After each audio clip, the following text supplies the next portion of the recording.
Hi, okay, in this presentation, I will be showing you how to annotate the MSH2 gene using APE. So let's get started. First, you're going to need to download 3 files, or I should say 3 sequences, and those can be found on the Moodle page.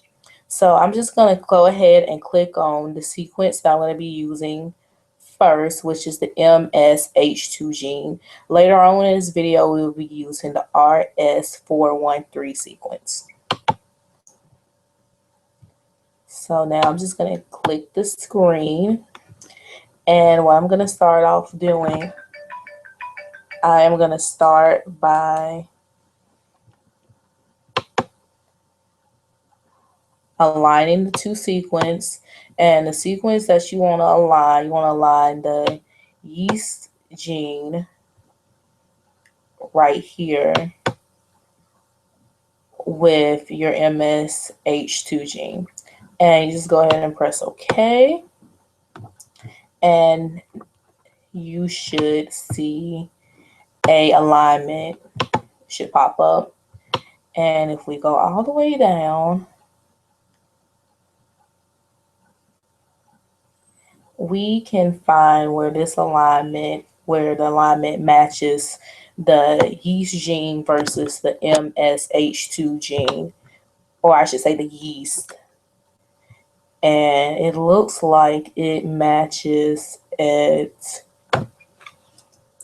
3378 is the starting point, and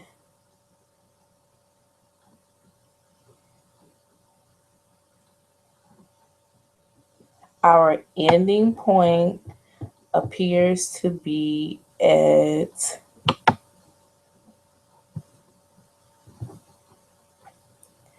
this looks like, let's see, 1, 2, 3, 4, 5, 6, 7, 8, 9, 10, 11, 12. So it looks like the starting point, oh, hold on, that's incorrect. I'm sorry about that. It looks like the ending point is at 6,302, and that would be right here. So we're going to use those 2 values once we go back to our original sequence. So we're going to go and we're going to press edit, and we're going to go down to select from, and we're just going to plug those values in. So 3378 and 6302, and press OK. And so it highlights that particular sequence, the start of that sequence to the end of that sequence. And the next thing we're going to do, we're going to go to new feature, and I'm just going to type in the name of the particular gene that I'm using.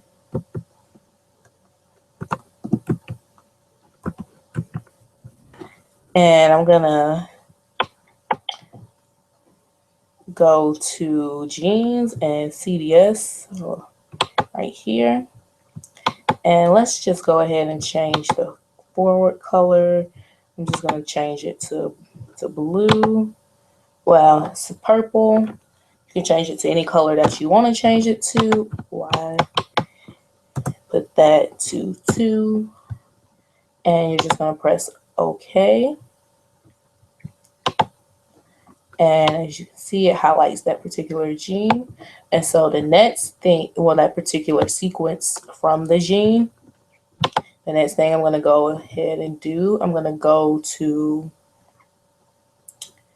annotate features using library. And this just tells you some more information about the particular sequence, and it highlights where the sequence are complementary at. But what we're concerned with the plasmid that could be produced from this particular sequence. So we're going to just press this little circular make sure this is circular, not linear, and it's going to give us a plasmid map. So I'm just going to go and find the map button, and it can be found. Graphic map is right here on the enzyme, and just going to press that, and our map pops up perfectly, and it tells you information pertaining to the plasmid that is would be best for the MSH2 gene. Okay, so enough with the MSH2 gene. I'm just gonna go ahead and X out of it. You can press no. You can also X out of that. And what I'm just gonna do, I'm gonna go to the RS413 gene. I'm gonna do the same exact thing that I done with the original, with the MSH2 gene. So align the sequence, and the sequence is aligned, line it with the yeast, and press OK. And see, as you can see, it pops up a similar map with sequences. So I'm just gonna go down, and this sequence is not as long as the MSH2 gene. It's not nearly as long. So what I'm just gonna do, I'm just gonna go ahead and select from, and I'm gonna pull up the map again. Let me pull up the map again. Okay, I'm gonna X out of that to pull up the map, and I'm just gonna pick a sequence. I'm gonna pick the numbers 2201 to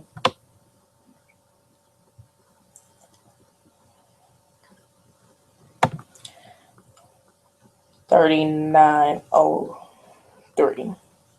And I'm going to plug those values in and create a similar plasmid map, just as I done for the previous gene. So we're just going to press select from,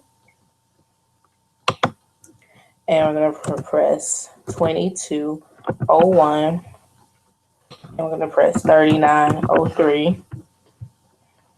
Press OK.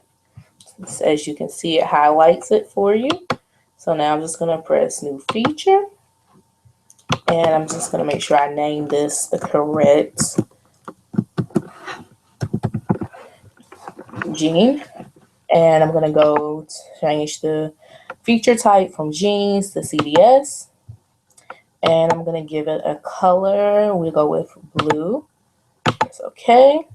And press OK again. OK. And the next step is to press features again.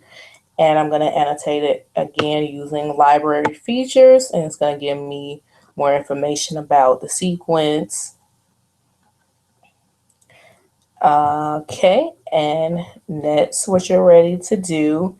Making sure it's on circular, we're going to create the plasmid map, and we're going to go to graphic map, and we're going to see the map that matches this particular gene. As you can see, the location is different as far as the origin and the replication site is all different because it's a different gene that we're looking at, but we're still using the yeast to make it the plasmid map, since yeast produce plasmids. Okay, so I'm just going to X out of that, and that is the proper way that you use APE to annotate, to make plasmid maps. And like I said, you can use this for anything to read a sequence and possibly look up a plasmid map for the sequence. And that's it.